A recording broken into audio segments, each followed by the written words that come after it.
Welcome back to the Saturday Show here on 97.5 FM, the KSL Sports Zone. Michelle Bodkin, Jake Hatch here, and we are going up to Logan right now to check in with Scott Garrard. He is, of course, the play-by-play voice of the Utah State Aggies, and, of course, a host here on Hans and Scotty every single weekday. Scotty, how is Logan this morning? It's a beautiful day up here in L-Town. How are you guys doing? Look, about 80 degrees. Oh.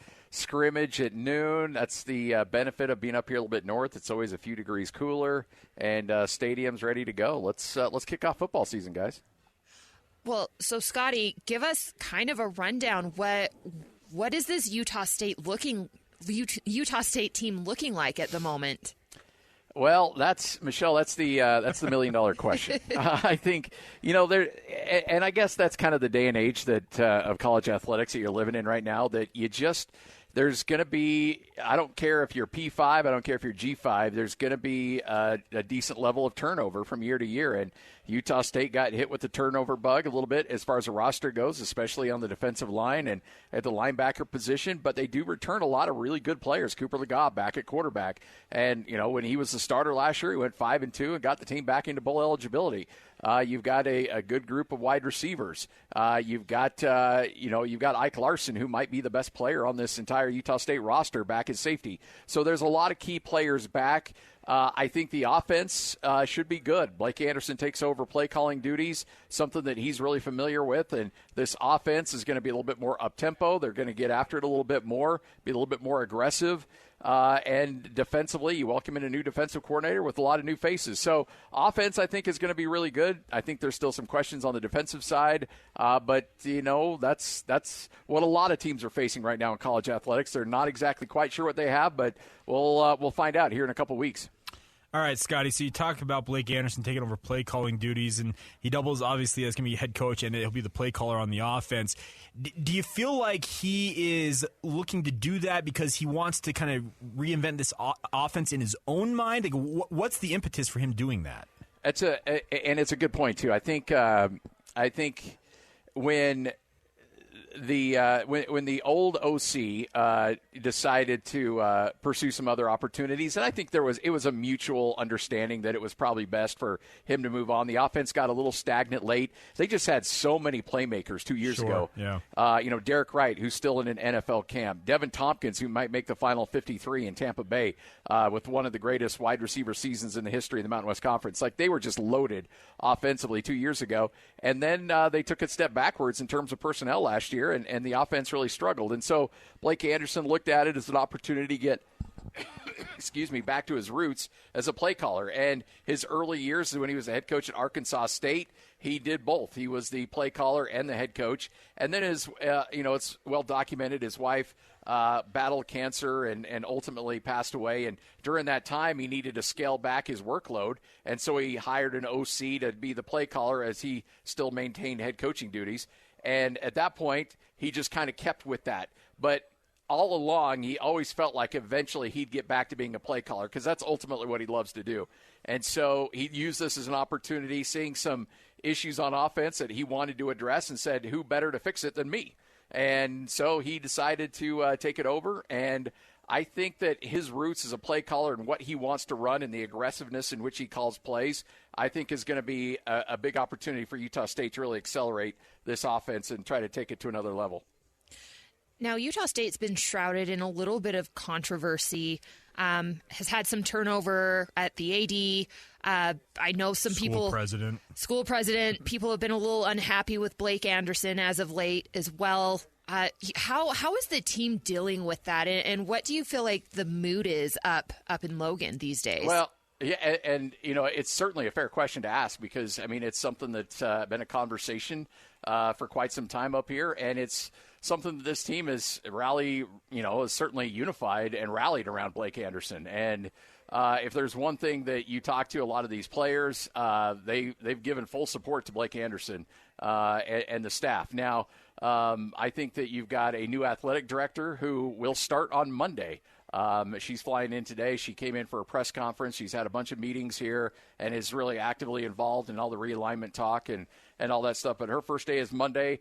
Just met the president for the first time just about an hour ago at a function, and they are committed to not only, obviously winning, but also winning the right way. And they want to make sure that this is a program that avoids any situations or any accusations or any problems that they may have had in the past. That is something that they certainly want to address and move on from. So it is certainly a huge point of emphasis with the new leadership here at Utah State, both at the top and at the athletic director front as well. You mentioned the turnover roster-wise, Scotty, and this world of NIL is just so topsy-turvy. Michelle and I have talked about this playing with BYU and Utah in our spheres, and I know that Gary Anderson is part of the NIL collective that's running things up at Utah State.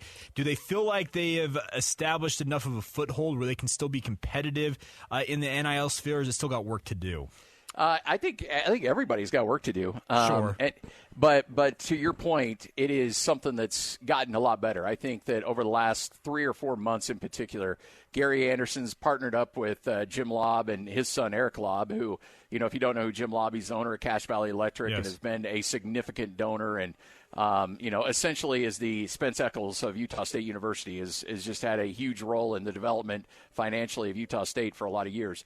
And they have developed a collective that is unified. There were a lot of little mini collectives that were trying to come together, and this is one that's kind of unified them all. And they've been able to fundraise into it, and now I think that they're in a more of a competitive place in the Mountain West Conference. There at first, it was, if you're not quick and you're not early, you're going to lose out. And I think Utah State missed out on some recruiting opportunities, especially on the basketball front. And that's interesting, too, because while a lot of the country has gone all in on football, a lot of Mountain West schools are actually pointing a lot of their attention collective-wise to basketball. You look at New Mexico and UNLV, traditionally two very poor football programs. And what they've done is okay, wait a minute. Can we fund 15 players or can we fund 85 players? And they've gone all in on basketball.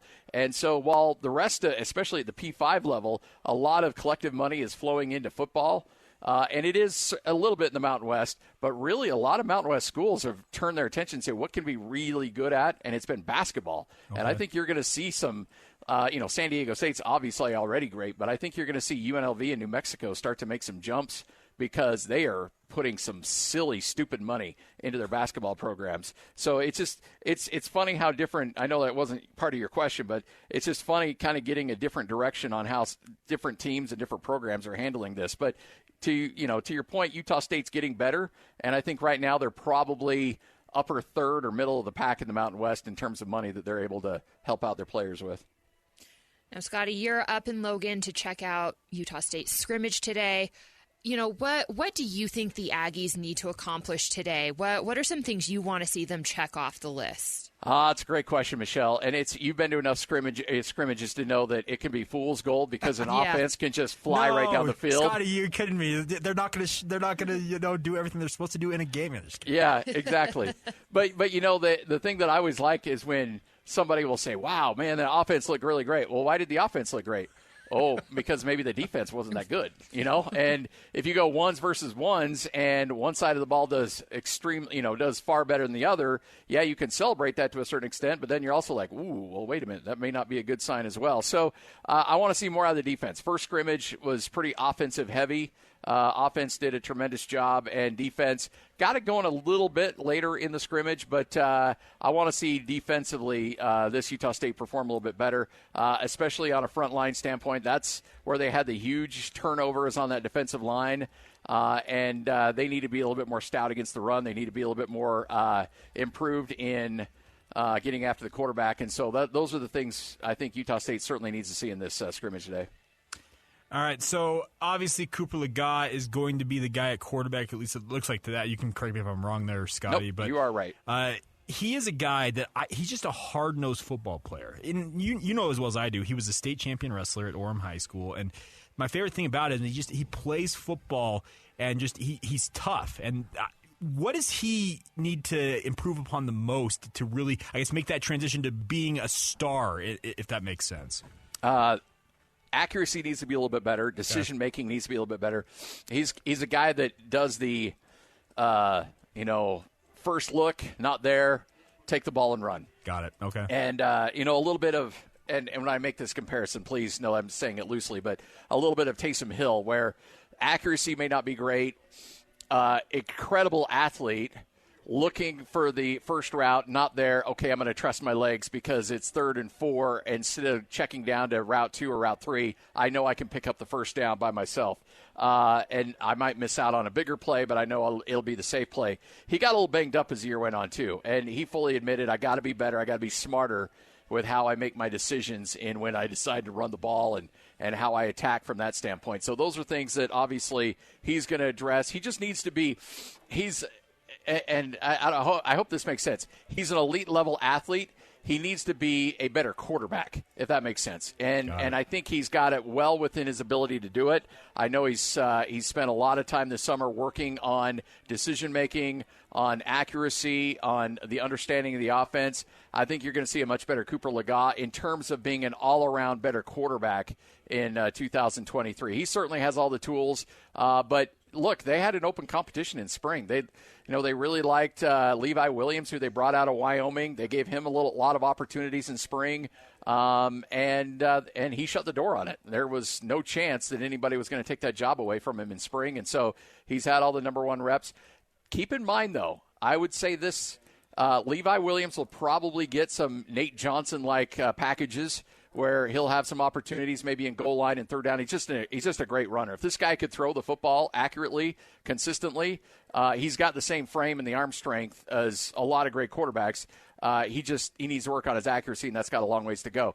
But McKay Hillstead, keep in mind, if heaven forbid, if something were to happen, they love the development of McKay Hillstead. I know you followed him in high school. He's put on, Coach just said, he put on about 15 pounds of muscle. He's gotten bigger and stronger in the offseason because he graduated early, so he's been up here in spring and summer, and they've got a great weight program up here. He has really developed. They love his future here at Utah State. So, heaven forbid if something were to happen, it wouldn't surprise me if McKay got some opportunities. Scotty, you've mentioned a couple of times that the defensive line is really kind of an area of concern for this team. Who do they need to step up and start making bigger plays on that defensive line in order to give them a shot? Well, one of my favorite players, and you know this, both of you know this, covering your teams closely, is you get to know these guys as people. And so when I say I'm a fan, I'm not talking about just being like a fanboy of a team, but just a fanboy of individuals. Holly Mutuapuaka is just a really tremendous person and a tremendous player. He has big aspirations of playing in the NFL, and I think it's certainly something with his size and his skill level that could be a possibility for him. He has to be not only a run stopper and a gap filler, an offensive lineman eater, which he's been, and allowing linebackers to run free. There's a reason why BYU wanted A.J. Vongpachong so much, is because he had 100 tackles every year he plays, and he'll probably have another 100 tackle season at BYU because he was able to roam free and make big tackles. And a lot of the reasons why was because of Holly. Holly needs to not only do that, but he also needs to show the ability to get after the quarterback as well and pressure the quarterback and really collapse a pocket. Not just hold the line, but collapse a pocket as well. I certainly think he's capable of it, and I think he's set for a big year. So Scott Garrard joining us, of course, the play-by-play voice of the Utah State Aggies. Excuse me, Salt Lake Aggies. Salt Lake Aggies. There we go. At least I didn't say Ogden, right? They've been trying to get into the. Jake, that's unfortunate. I'm just saying. They've been trying to get more presence in the Salt Lake market. Maybe that's just like a brand change that they can work on. It's like the Anaheim Angels of Los Angeles or whatever. Okay. Yeah. As a guy who married into a family who are a family of Angels fans, that whole thing is a whole nother story that needs to be unpacked at some point. But in terms of the Mountain West as a whole this year, Scotty, it looks like on paper Boise State should return to being one of the more dominant programs in the conference. Where do you think Utah State fits in just kind of the pecking order here with the Mountain West this year? A really good question. Okay, so I think a team that could be sneaky good this year is Colorado State. Okay. They got hit really hard with a transfer bug 2 years ago, but I love Jay Norvell as their head coach, and I think that he's got him pointed in the right direction. Didn't have the season he thought he'd have last year, but I think they're pointed in the right direction. I think Air Force takes a step back. They've had 2 really good years back-to-back, a couple 10-win seasons, but they lost their quarterback in Brad Roberts, the offensive player of the year. So Air Force always has that run where they get old and developed, and then they lose those guys, and then they take a step back and slowly build back up. I think it's a build-back year for Air Force. Personally, I don't think they're going to be another 10-win season. They're picked really high. Boise does look, every year they're picked to win it, and then very rarely do they actually win it. So I think I would put, honestly, probably Boise. I put Fresno probably 1. And then, I don't know, I'm not real big on San Diego State either. Wyoming could be pretty good again this year, but I'm not quite sure if they're ready to take the next step as well. I think there's a lot of teams that could be in that 10-7 win era, with Fresno right now being probably the best team out of the bunch. But all that being said, I think this is a year where anybody could come out of nowhere. San Jose State could be sneaky good again this year. I know it seems kind of weird to say, but Brent Brennan's built a nice program down there, so I think they could be in the mix. Aztecs could, but I don't think they will because they don't really care about football down there. It's just about basketball with them. And so, by the way, I'm tired of hearing all this stuff about how San Diego State's the premier athletic program in the Mountain West. Can we stop with that? You made one. Look, the basketball run was great. It was great. It was awesome. But all this realignment talk is not about basketball. It's about football. And San Diego State brings nothing to the table. All San Diego State brings is Hotel Del Coronado, where you can have your league meetings. That's it. That's all they bring. There's nothing else they bring to the table. You got a great basketball program. Yeah, Brian Dutcher's got it. But in the alignment world, what does San Diego State bring? They had a football conference championship game 2 years ago, and nobody showed up. 13,000 people showed up, and about 4,000 to 4,500 of those were Utah State fans 2 years ago. So, look, I understand everybody's salivating over San Diego State, and that's great. It's the California market. Let's just say it as it is. Coaches want to go down there so that they can recruit California. It's a great place to visit, and they got a good basketball program. But don't give me this nonsense about how San Diego State is just this great, up-and-coming, massive program. Nobody in the country spends more money on their athletic programs from student dues and student fees than San Diego State does. It's not a well-funded program. They're heavily, heavily in debt because of building a stadium that nobody ever goes to. It doesn't make any sense to me, but, here you go. Frankly, I'd put Fresno as far ahead of San Diego State in terms of an overall better program from top to bottom than I would the Aztecs. Sorry for the rant. That's my bad. I apologize. Well, here's the thing, Scotty. I've got a family connection to San Diego State. There's a student that I'm related to who attends school there right now. And let's just put it this way. They say almost the exact same things you're saying. Like, our student fees pay for everything they got going on. Like, I think it's like 55% of their athletic budget comes from student fees. They pay a lot. There's no doubt about that. And you're right. They have a nice shiny new football stadium that has no shade. Yeah. Yep. I don't know if you saw the opener against last year, Michelle, against Arizona. There was their first game in Snapdragon Stadium. That's what it's called. Yeah. People were like passing out from heat exhaustion. Oh. It was lovely. Let me tell you. Yeah. Well, terrifying. The old one didn't shield from the rain, so it's it's fine. Baby. Yeah. Oh boy.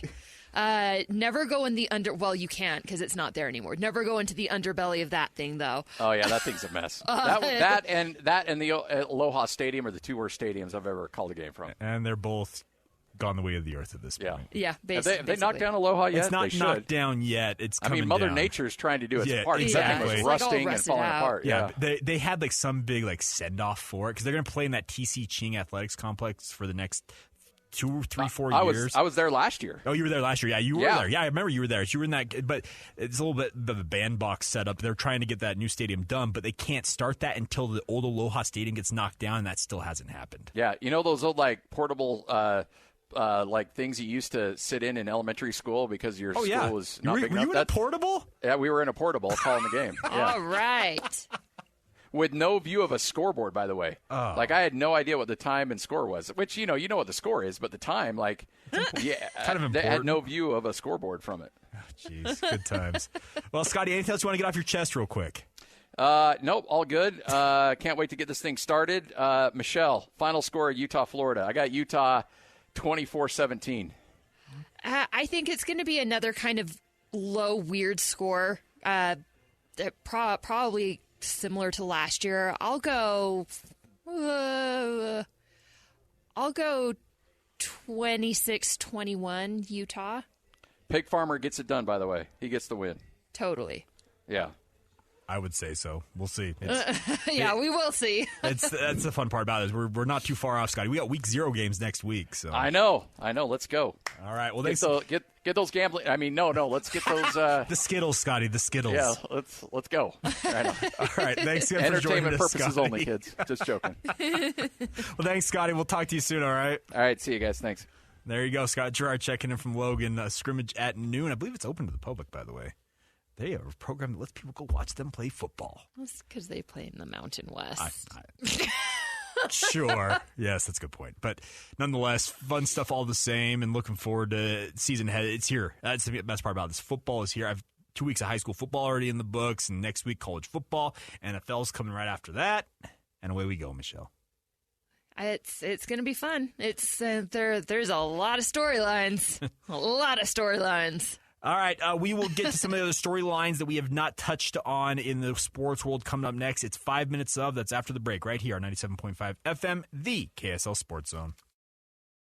Welcome back to the Saturday show here on 97.5 FM, the KSL Sports Zone. Thank you for tuning in on your Saturday morning, no matter what you happen to be doing. Michelle Bodkin there, Jake Hatch here, and time for 5 minutes of. And Michelle, did you happen to see Mo Diabate the other night for the Cleveland Browns? I did not watch the game, but I saw the highlights trickling in on Twitter. God, he had a great game. He looked really, really good. Obviously, he's playing for the Cleveland Browns. They ended up, by the way, we have had a really weird thing. So we've had 3 preseason games for week 2 so far. Mm-hmm. 2 of them ties.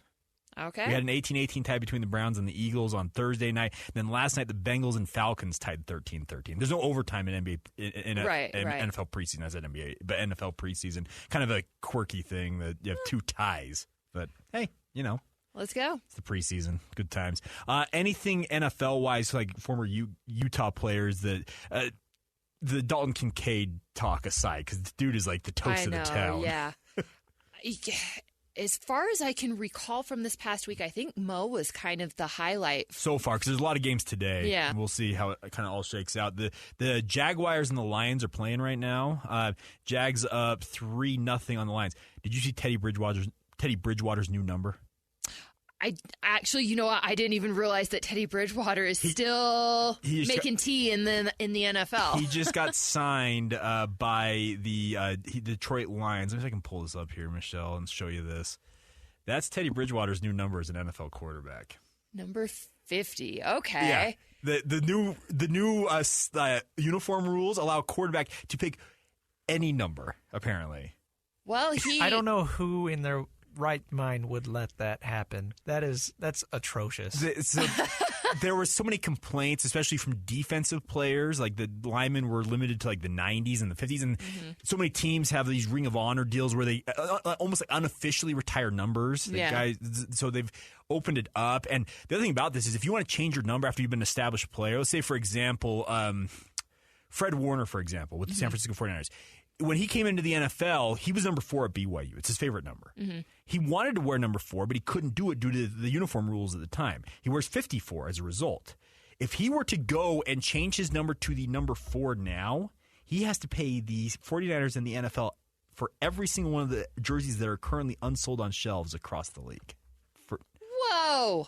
That's so Ravens linebacker Roquan Smith is changing to number 0. I think his previous was number 18. He's actually hosting an event in Baltimore where anybody with a number 18 jersey let him trade him in. Can exchange it for a new one. Oh, that's nice, though. That's kind of the way to handle if you're the athlete. But yeah, it's kind of crazy stuff. But number 50 as a quarterback made me chuckle. There's only part of me that wanted to see number 99. That would have been awesome. Well, especially since you get like number 1 all the time, for a quarterback. Yeah, let's go with the opposite end of the spectrum. Let's go 99. And the P.S. the only position unit that is still limited on their numbers is offensive linemen. They can only wear the 50s through the 70s still in the NFL. Aw, once again, the big guys get no love. The big boys getting screwed all over again. So. Buddies. But it made me chuckle that Teddy Bridgewater chose. Yeah. You have the freedom to choose any number you want, and he did. I'm wearing number 50. Okay. And I'm sure the like uniform guy's like, is this a joke? Yeah. Are you serious, Teddy? Or are you sure? Are you sure about that? Okay, we'll do it. Yeah, it's kind of funny. Other thing, by the way, in college football, if you are a coach that's around long enough, sometimes you can have legacy players from your own players show up. Right. Nick Saban had this happen this week, apparently. Drake Kirkpatrick Jr., the son of former Alabama DB Drake Kirkpatrick Sr., who signed with Alabama and Nick Saban 14 years ago, Drake Kirkpatrick Jr. has now committed to playing for the Crimson Tide. It's Saban's first legacy player in terms of his own player sending their son to play for him as well. That's crazy. Yeah, Witt has to be getting close. I mean, technically as a position coach, he's had several. Sure, yeah. He has to be getting close to having probably his first legacy that was actually a player when he was a head coach, I would think. It's just at some point it's going to happen. Yeah, it just feels like it's provided he doesn't retire. Okay, sure, yeah, but yeah, yeah. Put good vibes out there, Michelle. Utah fans don't want to see him go anywhere. Come on now. Oh no, I mean I don't think anyone wants to see him go anywhere. We want him here as long as possible. And he wouldn't go far. Let's also be clear about that. Yeah, that's also true. He'll still be in the building. I'm just saying, but yeah, he is. So this Drake Kirkpatrick Jr. is actually an unranked prospect from Gadsden in Alabama, if I'm not mistaken. Kirkpatrick Sr. played for the Crimson Tide from 2009 to 2011. Therefore, he ended up winning 2 national titles and was All SEC twice. So, bloodlines there. You know who it could be? It could be Ephraim Asiata. Oh, geez, yeah, that's the one right there. That's the one right there. P.S. Ephraim. What a story. Yeah, that is insane. To recovered from that school shooting, and now and the thing is about this, miracle recovery in many ways, and he's resumed his playing career and looks even better than he did previous to that. You know, if anyone was going to have a 1% chance and make it, it's an Asiata. Yeah, so Matt and Ephraim could be that tandem. Combo. Interesting. Okay, I'm rooting for that now. I'm all on board with that. It'd be really cool to see that play out. P.S. I showed you the pictures of this in the break, Michelle. Melissa High School in Texas. Oh, my gosh. This is about 40 miles northeast of Dallas. And Christian, have you seen the pictures of this high school stadium? Yeah, it blew me away. So this school has 1,300 kids. 1,300 kids here in the state of Utah is a mid-size, if I'm not saying 5A school in the state of Utah, like mid-size 5A school. They play in a 5A level down there in Texas. They built a $35 million stadium that houses 10,000 fans to play their games in. And I'm not going to lie, it puts multiple college programs' stadiums to shame. Northern Illinois wishes they could. Yeah. Come on. They have Florida glass windows in the press box for this thing. Yeah. Like, I'm not going to lie. Like, I looked at it. I'm like, oh, my goodness. So, good for them. I get. They always say they do it bigger and better in Texas. In this case, certainly so. And they have multiples of these. Like Allen High School, which is in the Dallas-Fort Worth area, is got a very nice one. I think theirs was like something like $50 million. Granted, when they built it, apparently the concrete started buckling on it. Ooh, something like that. They had some issue. They had some structural concern with theirs, but. This is happening all over the state of Texas. Yeah. This is not just exclusive to the Dallas-Fort Worth area. I think there's one down in the Katy area, down there in the greater Houston area that had one. Insane. I know in San Antonio, because we practiced at a bunch of those places, and they were nice places. Yeah. I mean, they far outkicked anything you'll find here in Salt Lake. Well, we've got some pretty good, like, in terms of settings for high school stadiums. Yeah, pretty. But like they're not built like a smaller college campus stadium. Yeah. They're just not. I was doing a game last night on one of the smallest press boxes I've ever been on, and we were squeezed in there. We had both camera crews from the teams, speaking of Skyridge and East, and then us like doing KSL Sports, the three of us, and we were all just like shoulder to shoulder with each other calling. It's just this, on the other hand. I know. Right. Yeah, you'd be spread out, maxing and relaxing. Jeez. I was stunned when I saw this pop up on the timeline earlier this week, but apparently this Melissa team rattled off 11 straight wins last year after losing their first 2, won a state title, and they're considered the top-ranked team in the 5. They have different divisions in the state of Texas. They have like multiple 6As, 5As on down the list. They are number one in their 5A division in Texas. So crazy, crazy scenes. And just looking at the picture of this, I'm just like, I need to go see that in person. It's just crazy to me. We're in Big 12 country now, so there's opportunity. There's a chance. You got to drive a little bit because this is a ways away from Dallas. But apparently, Melissa, Texas, you can see this, Michelle. It's way up here in the Northeast, outside of like McKinney and Prosper. Apparently, it's kind of the next, like the sprawl of the DFW. Right. Going right to Melissa, apparently. So, you do what you got to do, right? I wonder, did they have was it multiple donors? Or somebody in the community? Like, I just wonder where they generated the money from. It could probably go either way, knowing how things roll in Texas. They either have like a big oil mogul that donated it all, or they had several like smaller, well-to-do that combined. Like either way, it's not going to surprise me. Nestled into Collin County, the town of Melissa is listed with a population of 19,357 in the 2022 U.S. Census, which is almost 5 times its population from 2010. Wow. So half of their city population currently can attend a game. It's like the growth we've seen in Harriman. Yeah, in many ways. And by the way, Harriman's got a pretty good setup in terms of stadiums. Yeah. So crazy scenes. Real quick, couple of things. RSL, they were supposed to play tomorrow night, resume Major League Soccer action. They have a hurricane that's bearing down on Southern California. Guess how many times I've been able to say that in my life? Very few. Yeah. Crazy weather expected. They're saying they could have like historic and horrific flooding, which is never good to hear that being described. But because of that, they have postponed RSL's game at the LA Galaxy, which is scheduled to be played down there in Carson. It's been pushed back to October 14th. So RSL gets now be 4 more days off, and then they head to Houston on Wednesday for the U.S. Open Cup semifinal, Michelle.